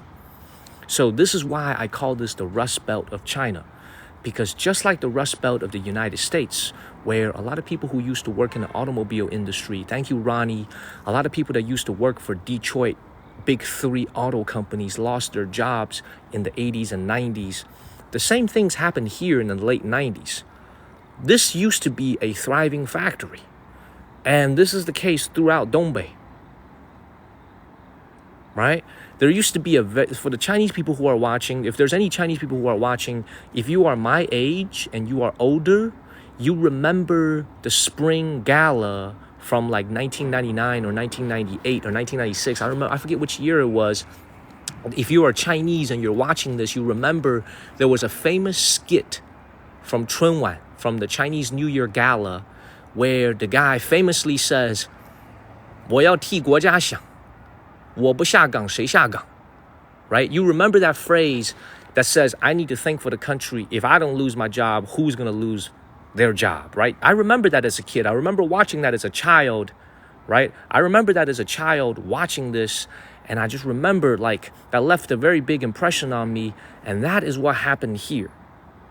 You know what I'm saying? That is what happened here in this part of the country, right? That's what happened here, and this is the place where I call the Great Rust Belt of China. Thank you, Workout With. Does that make sense? You have to understand, when you go to Guangzhou, when you go to Dongguan, you're going to see the very, very beautiful factories. You're going to see the modern life. You know what I'm saying? You're going to see modern life, beautiful life. But here in Dongbei, you can see the urban decay of places that used to be very vibrant. You could just tell, right? Like these places are all abandoned, but yet they don't tear it down. They're just kind of here. Does that make sense, everybody? So this is why, like, when you're in Shenzhen, you're like, oh, wow, it's beautiful. When you're in Shanghai, when you're in Beijing, it's beautiful. Very, very beautiful. But when you're here, this is unfortunately where you get to see a lot of this urban decay and the way that it impacted life here. So this is why I told you guys, when I came out to Dongbei, when I came out to Manchuria, you're going to see a different side of China. You're going to see that China has a lot of the same issues that the United States has. A lot of the same problems that we have back home in America with the Detroit, Michigans, with the Cleveland, Ohios, with the Pittsburgh, Pennsylvanias. That also happened here in China. It's not a uniquely American problem. It's not something that's unique to America, where our politicians will say, well, we blame China, or we blame Mexico, or we blame India for taking our jobs. That has happened here in China as well. That has happened here in China as well. You guys have to understand, it is not a uniquely American problem. It is a Chinese issue here as well. It's not uniquely American. So this is why I love to show you guys, man, because so many of us back home in America, we like to think, oh my God, the people here in China, they stole our jobs, they stole our manufacturing. What do we have to say about the people that lived here? Right? Think about that. So let's keep it moving, everybody. Please follow the channel and share this live stream, y'all. Hit that follow button. Let's keep it moving. Let's keep it moving, man. Does what I'm saying make sense, everybody? As you're watching this, does what I'm saying make sense? Keep going. Thank you, Angler. Let's keep it moving. So now you see this right here? These communities, far, very, very different.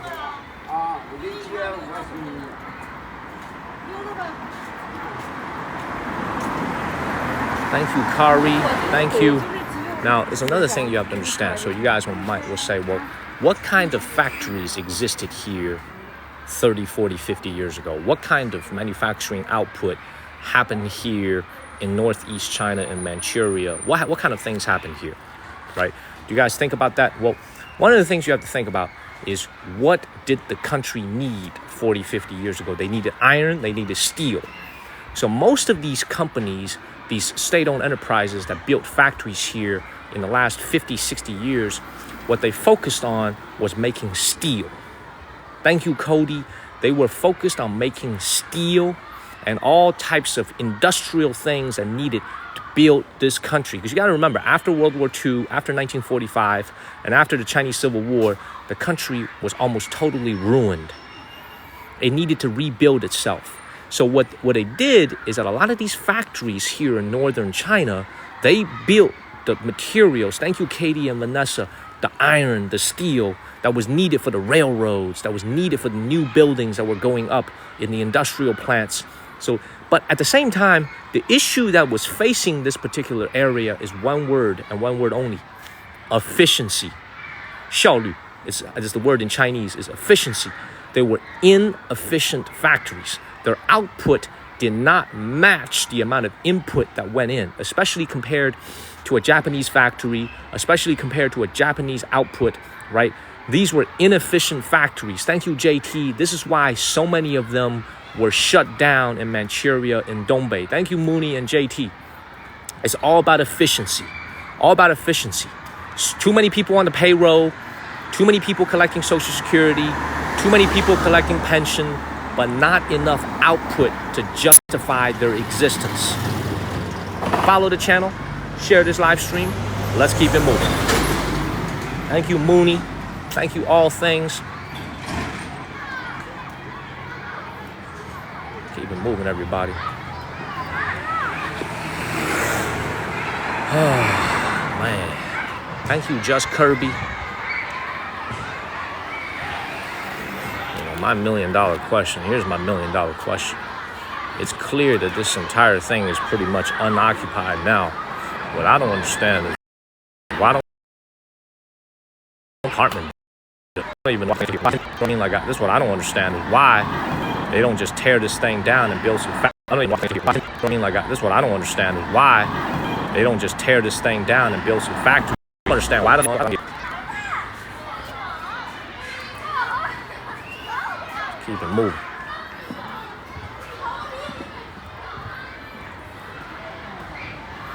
Let's keep it moving, y'all. Thank you, Lisa. Is the signal a little bit better now? The signal a little bit better?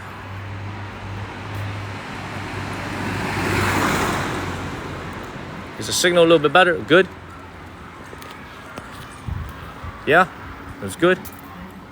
All right, good. We passed by a school just now. There's a lot of people there. So it should be a little bit better. All good? All right, good. You know, look, you guys have to understand, man, like, this is a very, very diverse country. There's a lot to see here in China. Very, very, there's wealthy areas. There's there's places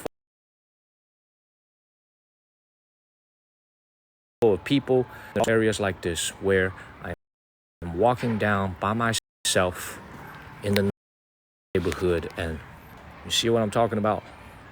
It's a very old neighborhood. See, even the signal isn't very good here.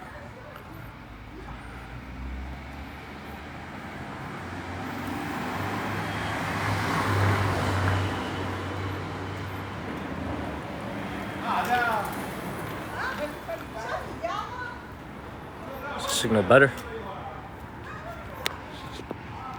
Is the signal a little bit better?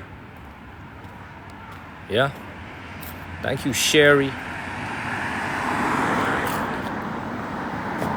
Thank you, Sherry. Signal's a little bit better. We're back. Yeah, thank you, Sherry. All right, you see what I mean? Like, even when you come into this neighborhood, just look at how old this is. Right? Look at how old this is.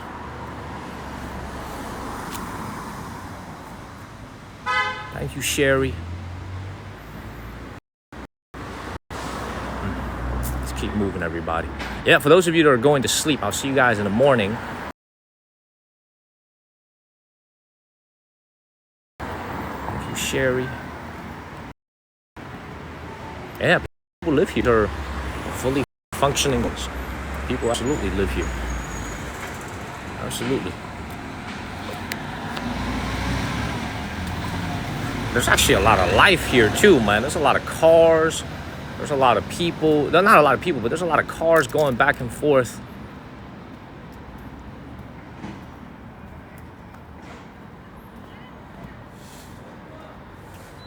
Look at this.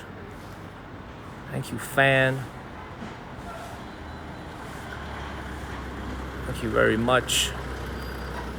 It's not dinner. I haven't had breakfast. I'm gonna go get some lunch after this. Just look at this. Here's the other. I don't know if you guys heard it through the lag. Thank you, White Boy Ritz and Irene Ham. I was just asking myself, like, this particular factory, this particular iron factory here, why don't they just tear it down and build some new apartment buildings? Why is this still here, is my question. You know what I'm saying? Like, why is this still here? You know, because it looks totally abandoned. The warehouse is not being used. I don't understand why this is still here. You know, like, why don't they just make a new apartment building here, a mall? You know? Very interesting question. Let me see if I'm on the right way. Yeah, gotta keep going a little bit more.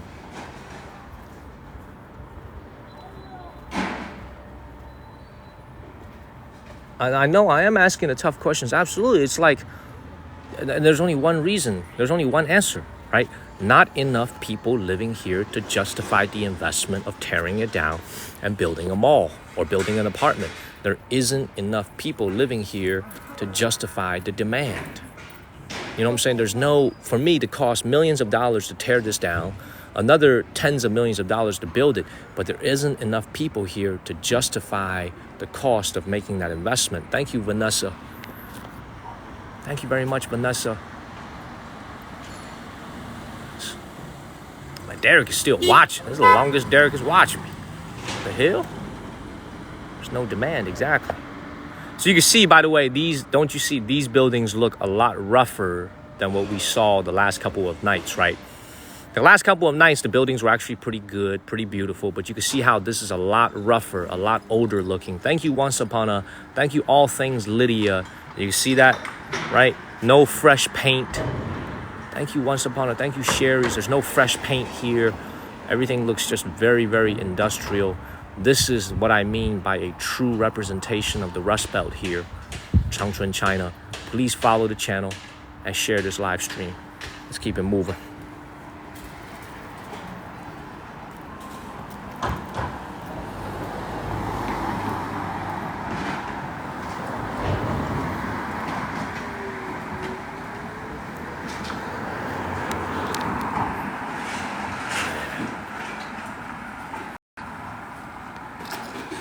Plenty of parking, I'll tell you that.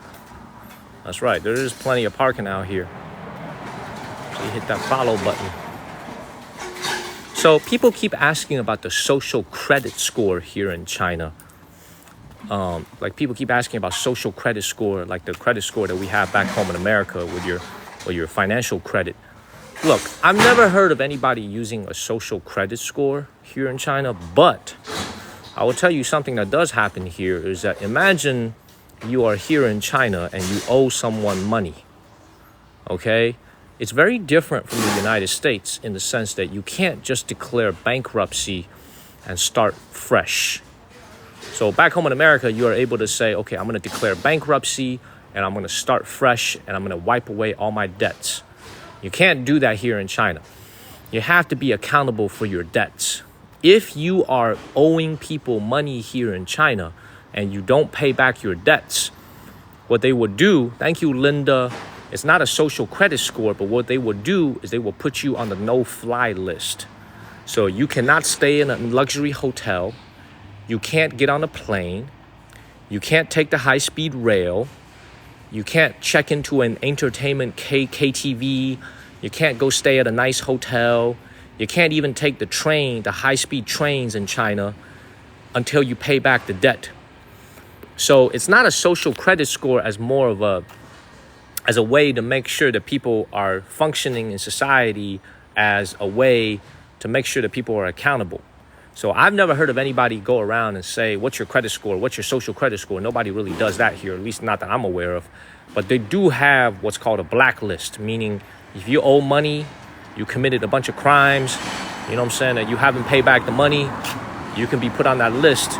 And it pretty much means that you have to stay in the city that you're in unless you're driving everywhere. So very, very different. But I've never heard of anybody here use the social credit score. I've never heard of it. I've never seen it. You know, I don't have one myself. My parents don't have one.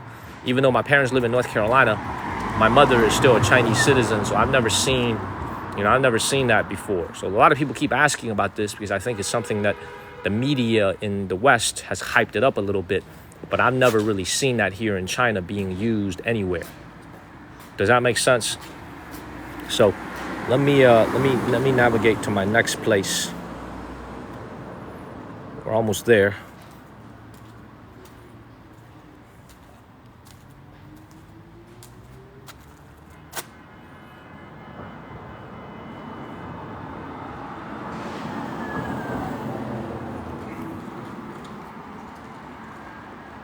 Thank you, all things.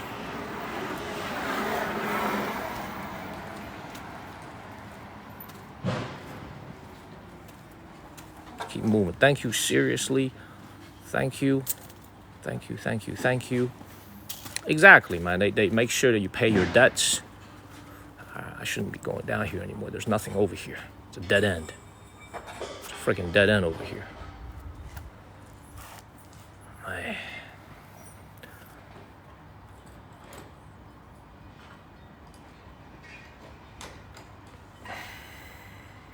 Hold on one second.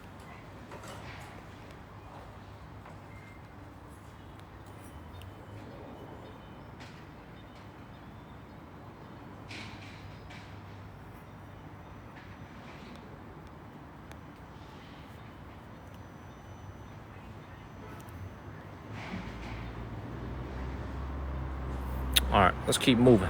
Hello, Nana. What up, Pam? I'll keep it moving. Check this out. I finally realized what this place is now. The reason I kind of realized why they haven't torn it down, number one, the lack of investment to justify this. The second reason is what they've done is they've turned all these older factories into storage places. Thank you, Irene. You can see that it's turned into kufang, which means like these are all storage units now. A lot of storages that are being used. So they're actually putting these old factories, old storage facilities to use. They're basically places for people to put things. So this is why they haven't been torn down yet. Let's keep moving.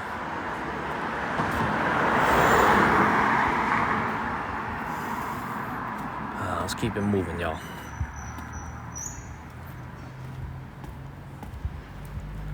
I'll tell you this, man. Like, as I'm walking around here, I don't feel sad in any way. I just feel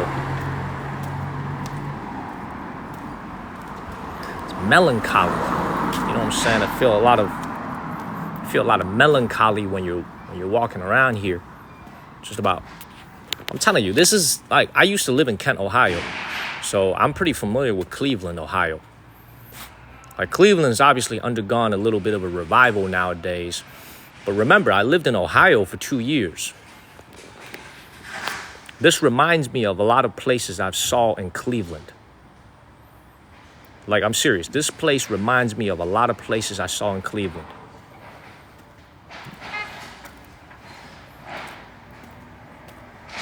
From Cleveland, Old Thugs, Kent State University, that's right.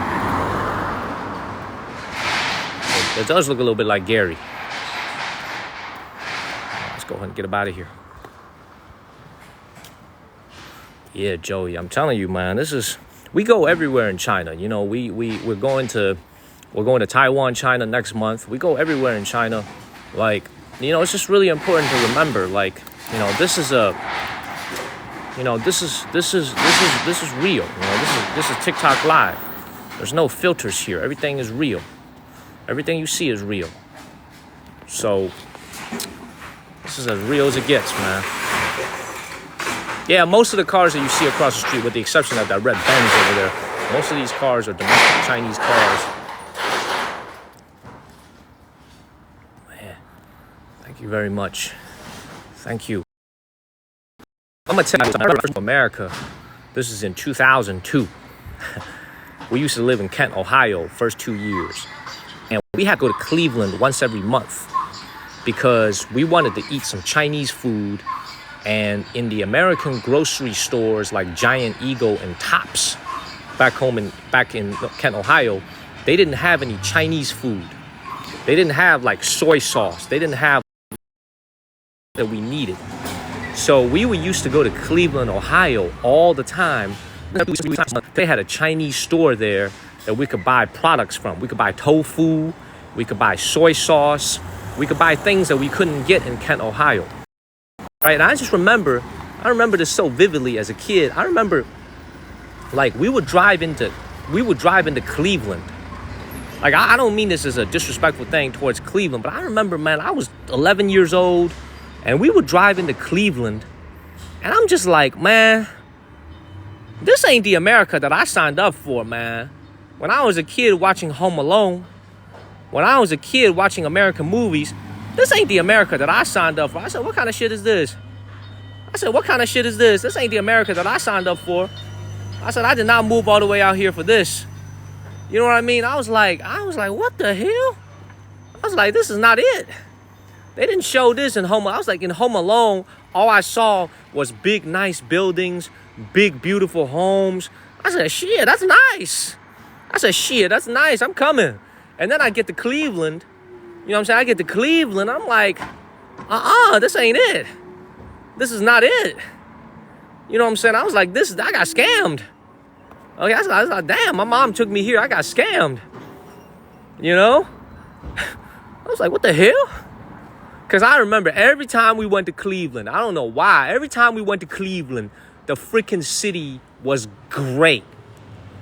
It was no sun. It was just great. Every time we went to Cleveland.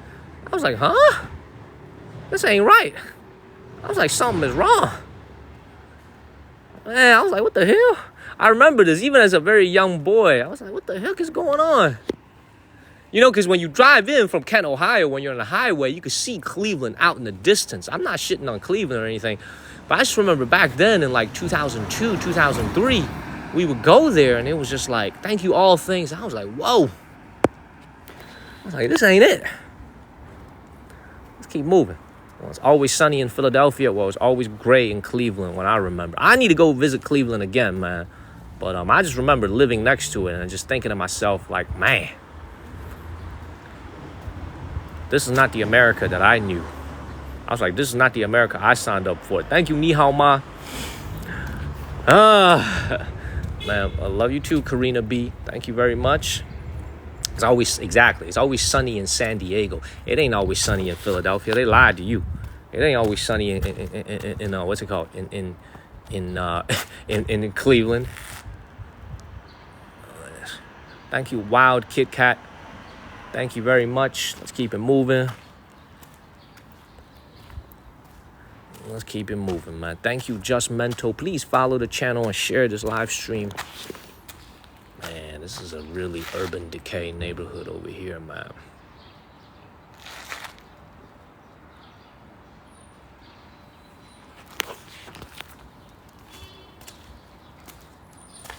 You know, you guys might ask the $1 million question.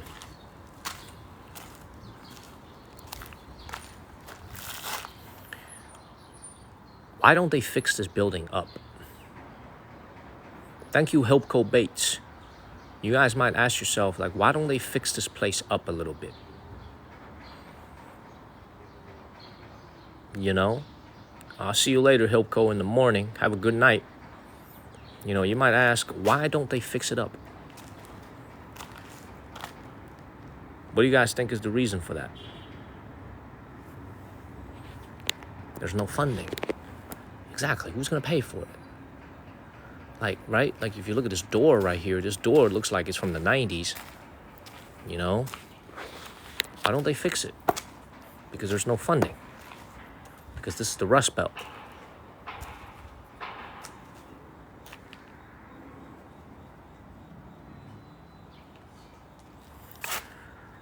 Let's keep moving, everybody. See, everybody is now moving to those new condominiums in the distance. Far fewer of them live out here in the older neighborhoods. Let's keep moving, everybody. Thank you, all things. So this is why I'm telling you guys, man. You have to call a spade, right? In America, there are nice cities and there are cities that are rough. Baltimore is a rough city.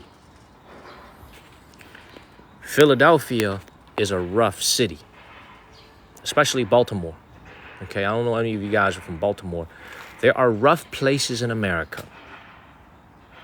Okay, the biggest difference between China and America is that even as I'm standing here in an older neighborhood, I don't have to worry about my personal safety. I don't need to worry about getting jacked up. I don't need to worry about getting robbed. I don't need to worry about somebody stealing from me. Does that make sense? Even though the neighborhoods look rough, it is still safe. But here in China, thank you, Sherry, there are neighborhoods, there are cities that are similar to Baltimore and Philadelphia in terms of how old its infrastructure is becoming. And you are seeing it here in the Northeast. Does that make sense? So let's keep it moving, everybody. Let's keep it moving. And follow the channel and share this live stream. Honestly, man, I don't know why these people don't pay to make these buildings look a little bit newer, man. It would increase their resale value if they freaking fix this freaking door. You know what I'm saying? Instead of using this freaking brick, this stone right here, why don't they paint this shit? Why don't they put a new door on it, right? Everybody's real estate value, I feel like, would go up if they just repainted this thing. I don't understand why they just leave it like this. You know what I mean? All right, let's keep moving. You don't have to get worried about getting robbed because there's no crime here. There's no criminals here. There's nobody who's gonna do this like this. I don't even see any cameras here. Y'all see any cameras? This freaking neighborhood is so old. There's not even any surveillance cameras here, which is highly unusual for a Chinese neighborhood. Usually there's cameras everywhere. You see that? I don't even see any cameras. Y'all see any cameras? I don't see a single camera. Let's keep moving, man. Thank you, Nana.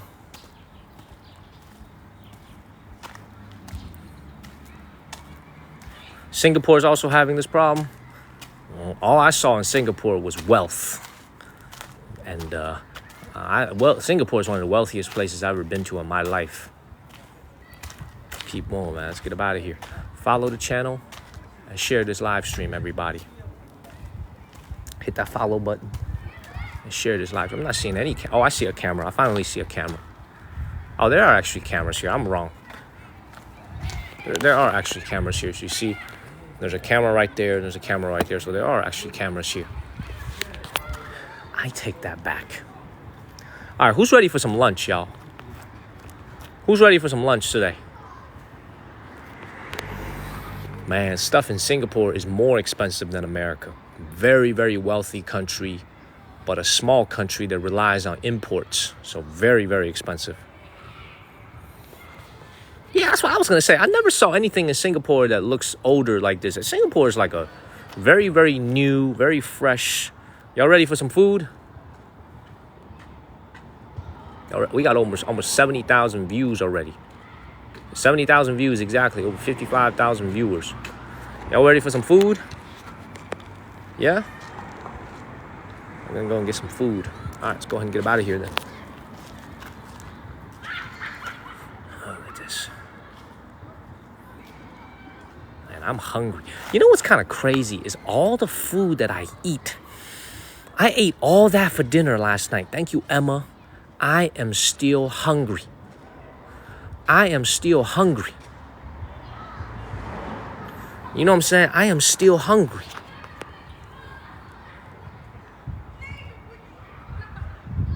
The follow button, everybody. Thank you, Rich.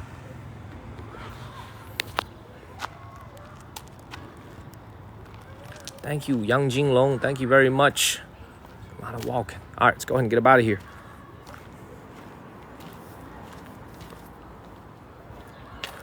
Y'all saw a little something different today, did you? I saw something a little bit different today, right? Right? Showed y'all a little something today. Let me go ahead and get up out of here. See, I told you, man, we go everywhere. When we go to Beijing in the next couple of weeks, you'll see how prosperous, how beautiful Beijing is. But, this is what I mean, man. China is a huge country. There's no one definition for this place. You go everywhere and you see this country. It is a beautiful, beautiful country, but it's a very diverse country, just like the United States. Thank you, Yang Jinglong. There's no one description that can describe this country. You know what I mean? Wait till we go to Taiwan. When you go to Taiwan in southern China, you're going to see something different. You're going to see something very different when you go to Taiwan. It is very, very different than mainland China. But it is, you guys, I'm telling you guys, wait till we you're gonna see Taiwan having been a Japanese colony for about 100 years. About 60, 70 years. You will see the amount of Japanese influence on Taiwan, China today. And when you walk into the stores, you can see the amount of Japanese magazines, the amount of Japanese writing, right? Every single toilet that I ever used in a hotel in Taiwan was a bidet, just like the Japanese. So when you go to different parts of China in the north and the south, you realize this country is so diverse. There's so many different ways of living. The only way to understand this country is to see it with your own eyes.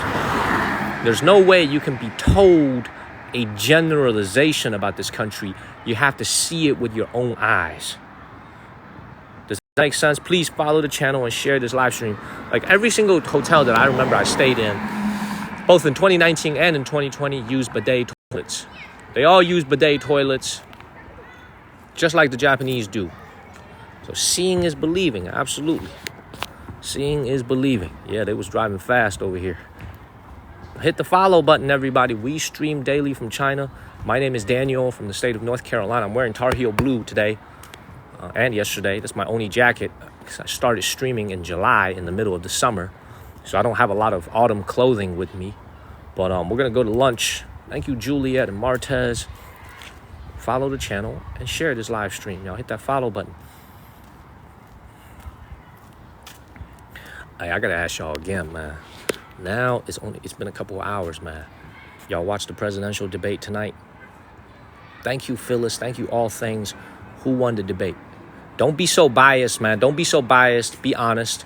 Who won the debate tonight? Thank you, All Things. I didn't watch it because I was streaming. Thank you, Rochelle. Who won? Be honest. Be honest. Be honest. Don't let. Thank you, Rochelle. Don't let your bias. Everybody's saying Harris. Everybody's saying Kamala. Everybody's saying Kamala. Wow. Everybody's saying Kamala.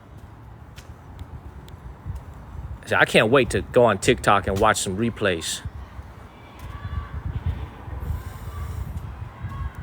Everybody's saying a lot more people saying Kamala. He said both bad.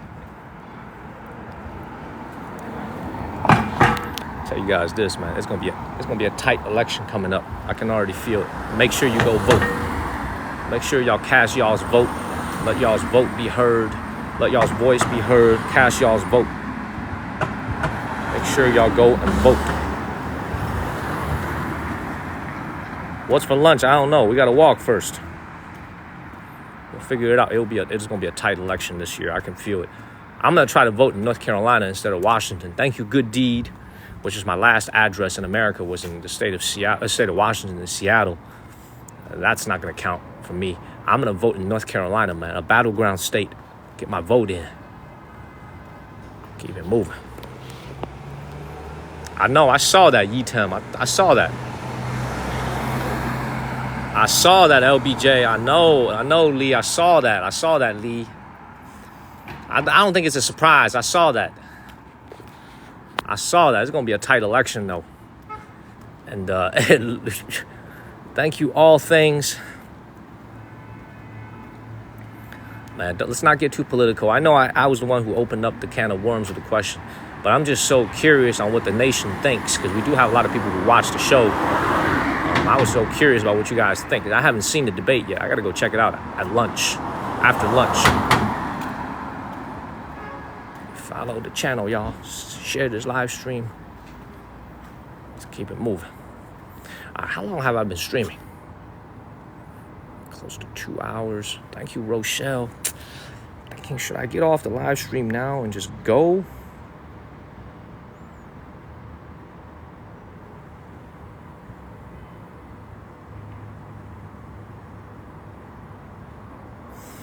I tell you guys what, man. I think I'm going to get a cab. No, I think I'm going to grab a bicycle and I'm going to go to lunch and I'm going to stream it. The night is still young on the West Coast. Thank you, Chulo. Thank you, Jim Bagnola. You know what I'm saying? Instead of walking back the path that I came from, I'm going to go grab a bicycle and then I'll be back. Y'all want to keep walking with me? Y'all want me to stay on? Y'all want me to stay on? Y'all want me? Yeah? Thank you, super okay. Have a good night, Patty. Everybody's saying yes. I don't want to bore you guys with going, because I think we got to go back the way we came from. So,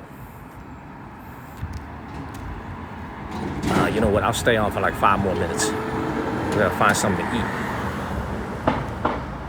Keep moving. Good night, ankle biter. Good night. Thank you, Dee Dee. Thank you. Yeah, I know I'm not boring, but I don't want to bore you guys with the walk. You know what I'm saying? See, there go a bicycle right there. See, I gotta go grab that bike, man. Let me not waste any time. I gotta go grab this bicycle. Let me go to lunch, and I'll start streaming from lunch. All right? Y'all go ahead and follow the channel. I'll be back. I know some of y'all are gonna be asleep, but I gotta grab this bicycle, and I'll start streaming from lunch. I will stream the lunch, y'all. All right, I'm gonna grab this bike. I'm gonna go and bike to the restaurant, and I will start streaming lunch. Make sure y'all follow the channel. Thank you, Kevin, Linda. I think Olga is going to bed already. Olga's already in bed, but everybody, man. Hyo2, appreciate it. All the love. I'm gonna go ahead and get this bike. I'm gonna go to lunch. Thank you, and thank you, Just Kirby. I'm gonna see you guys very, very soon. I can't stream when I'm biking. Hit the follow button, everybody. I'll see you there, Nerd Girl. Thank you, Sherry. I'll see you guys, man. I'll see you guys. I'll be there. I'll be back in about less than 20 minutes. I'm going to find something to eat real quick. Thank you, Sonia. I'll be right back. I'll be right back, everybody. Also, let me charge my phone. I'll see y'all later. Follow the channel, y'all. Hit that follow button. Hit that follow button, everybody.